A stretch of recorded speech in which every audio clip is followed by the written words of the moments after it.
దేవుని నామమునకు మహిమ కలుగునుగాక. ఈ ఉదయకాలము మీకందరికీ వందనాలు తెలియచేస్తున్నాను. ఈ దినము మిమ్ములను బలపరచు దేవుని మాట. దేవుడు తన ఐశ్వర్యము చొప్పున క్రీస్తు యేసునందు మహిమలో మీ ప్రతి అవసరమును తీర్చును. ఫిలిప్పీలకు రాసిన పత్రిక 4వ అధ్యాయము 19వ వచనం.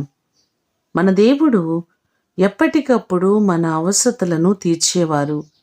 మనకున్న ప్రతి కొదువలను తీర్చి మనలను సమృద్ధితో ఆశీర్వదించేవారు. మీ కుటుంబాలలో కొదువల చేత, కొరతల చేత బాధపడుతున్నారా? ఆయన తన ఐశ్వర్యము చొప్పున మన అవసరతలు తీరుస్తానని వాగ్దానం చేస్తున్నారు.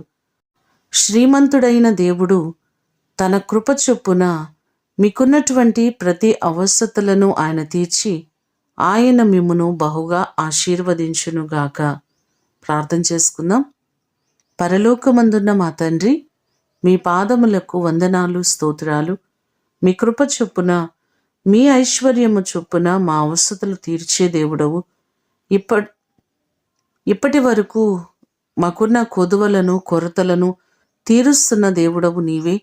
నీ కృప చొప్పున మా ప్రియులెల్లరినీ జ్ఞాపకం చేసుకుని ప్రతి వారిని మీరు ఆశీర్వదించండి. వారి కొదువలను తీర్చండి, వారి కొరతలను తీర్చండి. ప్రతి కుటుంబంలో సమృద్ధి అయిన దీవెన, ఆశీర్వాదము మెండుగా మీరు కలుగు చేయండి.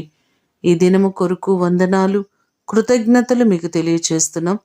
వారి చేతుల కష్టార్జితమును దీవించి ప్రతి వారిని మీరు ఆశీర్వదించమని యేసు నామమున అడిగి వేడుకొని పొందియున్నాము తండ్రి.